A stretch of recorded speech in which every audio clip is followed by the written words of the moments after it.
Hello and welcome everyone. एक बार फिर से हमारे इस चैनल पर आप सभी का बहुत बहुत स्वागत है। उम्मीद करते हैं आप लोग ठीक ठाक होंगे। आज जो हम लोग शुरू करेंगे कक्षा 10 सामाजिक विज्ञान का जो अर्थशास्त्र का हिस्सा है वो शुरू करेंगे। पहला चैप्टर आपका अर्थशास्त्र कक्षा 10 का। जैसा कि आपको पता है कि जो सामाजिक विज्ञान यानी कि सोशल साइंस होता है वो 4 भागों में बटा होता है। कक्षा 9 कक्षा 10 क्लास 9th और 10th का जो सामाजिक विज्ञान सोशल साइंस होता है वो 4 भागों में बटा होता है। सबसे पहला जो होता है वो हिस्ट्री यानी कि इतिहास का होता है। और दूसरा जो पार्ट आता है वो होता है भूगोल यानी कि जियोग्राफी। तीसरा पार्ट आपका सिविक्स यानी कि नागरिक शास्त्र और चौथा पार्ट होता है इकोनॉमिक्स यानी कि अर्थशास्त्र। तो आज जो हम लोग शुरू करेंगे वो अर्थशास्त्र। उसका पहला चैप्टर है विकास। पहले चैप्टर का नाम है विकास। तो उसी चैप्टर को हम लोग शुरू करेंगे। आज जो हम लोग समझेंगे विकास क्या होता है और अर्थव्यवस्था क्या होती है, बिल्कुल डिटेल में समझेंगे। ठीक है। नाम आपने सुना होगा अर्थव्यवस्था। अर्थव्यवस्था जैसे आप लोगों ने सुना होगा भारत की अर्थव्यवस्था, जापान की अर्थव्यवस्था, अमेरिका की अर्थव्यवस्था, रूस की अर्थव्यवस्था, चीन की अर्थव्यवस्था। ऐसे आपने सुना होगा अर्थव्यवस्था। अर्थव्यवस्था का संबंध होता है किससे? धन से। किससे होता है? धन से। और किसी भी देश की सरकार को धन कहां से मिलता है? जो लोगों के ऊपर टैक्स लगाते हैं, जो लोगों के ऊपर वो टैक्स लगाते हैं उसी से उनको धन की प्राप्ति होती है। जैसे देखिए हम जाएंगे मोबाइल खरीदने तो उस पर भी कुछ ना कुछ टैक्स लगेगा। ठीक है। जमीन खरीदेंगे उस पर भी कुछ ना कुछ टैक्स लगेगा। यहाँ तक कि आप कोई 5 रुपए वाला चिप्स खरीदेंगे उस पर भी जो है सरकार टैक्स लेती है। ठीक है। तो अर्थव्यवस्था का संबंध किससे होता है? धन से होता है। और देखिए हम लोग पढ़े अर्थशास्त्र। अर्थशास्त्र और अर्थशास्त्र का पिता कहा जाता है एडम स्मिथ को। अर्थशास्त्र का पिता किसे कहा जाता है? एडम स्मिथ को। और एडम स्मिथ ने जो अर्थशास्त्र की परिभाषा दी थी, एडम स्मिथ ने कहा था कि अर्थशास्त्र एक धन का विज्ञान है।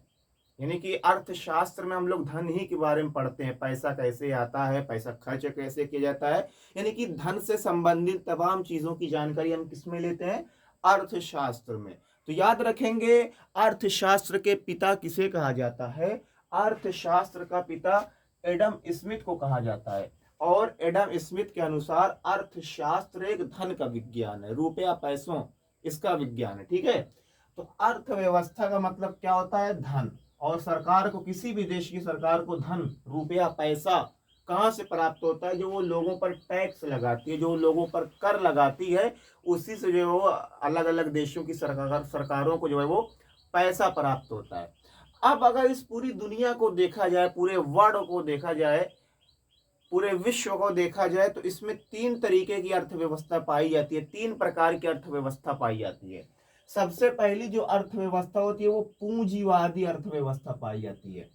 पूंजीवादी अर्थव्यवस्था पाई जाती है।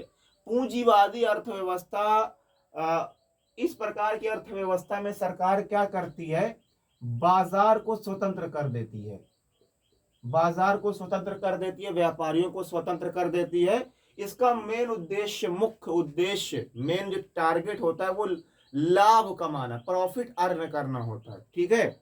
जो पूंजीवादी अर्थव्यवस्था होती है इसमें क्या कर दिया जाता है कि बाजारों को स्वतंत्र कर दिया जाता है, व्यापारियों को स्वतंत्र कर दिया जाता है कि आप कोई भी सामान बनाइए, कार बनाइए, साइकिल बनाइए, फ्रिज बनाइए, एसी बनाइए, कूलर बनाइए, कुछ भी सामान बनाइए और उसका कुछ भी रेट रखिए, कुछ भी कीमत रखिए, कुछ भी मूल्य रखिए।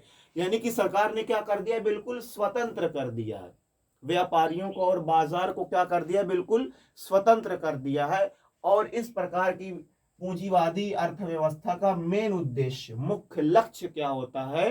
पैसा कमाना, सिर्फ लाभ कमाना, लाभ कमाना, प्रॉफिट अर्न करना, यही इसका मुख्य उद्देश्य होता है। इसमें बाजार और व्यापारी क्या होते हैं? स्वतंत्र होते हैं। कोई भी सामान बनाइए कि उसकी कीमत चाहे जो रखिए, सरकार से उसका कोई लेना देना नहीं रहेगा। ठीक है। हाँ, लेकिन आपको सरकार को टैक्स तो देना ही पड़ेगा। ठीक है। तो ये होती है पूंजीवादी अर्थव्यवस्था। ये हो गया फ्रांस, फ्रांस हो गया, अमेरिका हो गया, इन सब देशों में जो है वो पूंजीवादी अर्थव्यवस्था पाई जाती है। ठीक है। तो पूंजीवादी अर्थव्यवस्था का मतलब आप लोग समझ ही गए होंगे। पूंजीवादी अर्थव्यवस्था का मुख्य उद्देश्य प्रॉफिट अर्न करना, लाभ कमाना होता है। यहाँ पर बाजार और व्यापारी क्या होते हैं, बिल्कुल स्वतंत्र होते हैं। फ्रांस और अमेरिका जैसे देशों में पूंजीवादी अर्थव्यवस्था पाई जाती है। ठीक है, फ्रांस और अमेरिका जैसे देशों में पूंजीवादी अर्थव्यवस्था पाई जाती है। अब अगर देखा जाए समाजवादी अर्थव्यवस्था, समाजवादी अर्थव्यवस्था को साम्यवादी अर्थव्यवस्था भी कहते हैं। समाजवादी अर्थव्यवस्था को साम्यवादी अर्थव्यवस्था भी कहते हैं। और इसका मुख्य उद्देश्य होता है समाज का कल्याण करना। इस प्रकार के बाजारों का, इस प्रकार की अर्थव्यवस्था का मुख्य उद्देश्य क्या होता है, समाज का कल्याण करना। इसमें जो सरकार वही कहेगी, सरकार जो कहेगी व्यापारियों को वही करना पड़ेगा। जैसे सरकार ने कहा कि आप कार बनाइए तब आपको कार बनाना है, एसी बनाइए तब आपको एसी बनाना है, और उसकी कीमत कितनी रहेगी, उसका मूल्य कितना रहेगा, वो भी सरकार ही निर्धारित करती है। ठीक है, वो भी कौन निर्धारित करती है, सरकार निर्धारित करती है। और इस प्रकार के बाजारों का मुख्य उद्देश्य क्या होता है, वो समाज का कल्याण करना होता है। इसीलिए तो इसे समाजवादी अर्थव्यवस्था कहा जाता है। ठीक है, पूंजीवादी अर्थव्यवस्था का मुख्य उद्देश्य क्या होता है, लाभ कमाना। ठीक है, और समाजवादी अर्थव्यवस्था का मुख्य उद्देश्य क्या होता है, समाज का कल्याण करना। चीन जैसे देशों में इसी प्रकार की अर्थव्यवस्था पाई जाती है, चीन में। ठीक है, तो समाजवादी अर्थव्यवस्था में बाजारों पर, व्यापारियों पर किसका नियंत्रण होता है, सरकार का नियंत्रण होता है। और इसका मुख्य उद्देश्य क्या होता है, समाज का कल्याण करना। अब अगला आता है मिश्रित अर्थव्यवस्था। बहुत सारे देश ऐसे भी हैं जिसमें दोनों, जैसे क्या कह दिया कि व्यापारियों को स्वतंत्र कर दिया कि आप कोई भी सामान बनाइए, व्यापारियों को स्वतंत्र कर दिया आप कोई भी सामान बनाइए, लेकिन उसकी कीमतें, उसके मूल्य का निर्धारण सरकार करती है। ठीक है, सामान आप कुछ भी बना सकते हैं, लेकिन सामान का रेट कितना रहेगा, मूल्य कितना रहेगा, उसकी कीमत कितनी रहेगी, इसका निर्धारण कौन करेगा, इसका निर्धारण वो है सरकार करेगी। इसका निर्धारण कौन करेगी, वो सरकार करेगी। ठीक है, भारत जैसे देशों में, हमारे देश में मिश्रित अर्थव्यवस्था पाई जाती है। हमारे देश में कौन सी अर्थव्यवस्था पाई जाती है, मिश्रित अर्थव्यवस्था पाई जाती है। ठीक है, तो अर्थव्यवस्था का संबंध किससे होता है, धन से होता है। और सभी सरकार को, किसी भी देश की सरकार को धन कहां से प्राप्त होता है, जो वो लोगों से टैक्स लेती है। ठीक है, अर्थशास्त्र के पिता कौन है, एडम स्मिथ। और एडम स्मिथ के अनुसार अर्थशास्त्र एक धन का विज्ञान है। पूरी दुनिया में, पूरे विश्व में 3 प्रकार की अर्थव्यवस्थाएं पाई जाती हैं। पूंजीवादी अर्थव्यवस्था, इसमें बाजार और व्यापारी क्या होते हैं, स्वतंत्र होते हैं। और इस प्रकार की अर्थव्यवस्था का मुख्य उद्देश्य क्या होता है, लाभ कमाना, प्रॉफिट अर्न करना होता है। दूसरी प्रकार की जो अर्थव्यवस्था आती है वो समाजवादी अर्थव्यवस्था या साम्यवादी अर्थव्यवस्था। इस प्रकार की बाजारों पर, व्यापारियों पर किसका नियंत्रण होता है, वो सरकार का नियंत्रण होता है। यानी कि कौन सा सामान बनाना है, उसकी कीमतें कितनी होंगी, उस पर नियंत्रण कौन करती है, सरकार नियंत्रण करती है। और इसका मुख्य उद्देश्य होता है समाज का कल्याण करना। ये चीन जैसे देशों में पाई जाती है। मिश्रित अर्थव्यवस्था, इसमें व्यापारियों को स्वतंत्रता होती है कि वो कोई भी सामान बनाए, लेकिन उसकी कीमतों का निर्धारण, जो सामान आपने बनाया उसका कीमत, उसकी रेट कितना होगा, वो कौन निर्धारित करेगी, वो सरकार निर्धारित करेगी। ठीक है, और इसे क्या, भारत जैसे देशों में मिश्रित अर्थव्यवस्था पाई जाती है। ठीक है, उम्मीद है कि आप लोगों को इतना समझ में आ गया भी होगा। ठीक है, अब देखिए अर्थव्यवस्था यहाँ पर लिखा भी है, जो है वो ऐसा ढांचा जिसके अंतर्गत आर्थिक क्रियाओं का अध्ययन किया जाता है।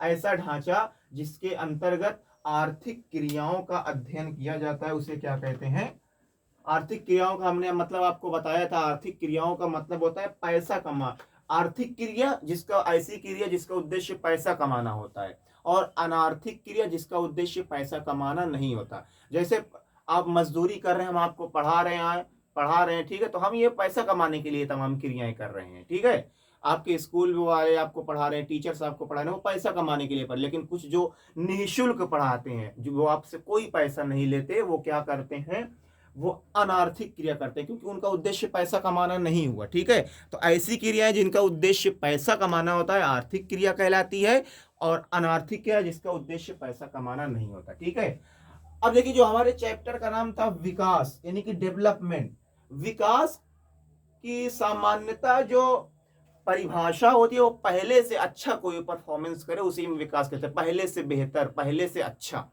जैसे हम कहें कि आप कक्षा 9 में 80% नंबर लाए थे, कक्षा 9 में आप कितने प्रतिशत नंबर लाए थे?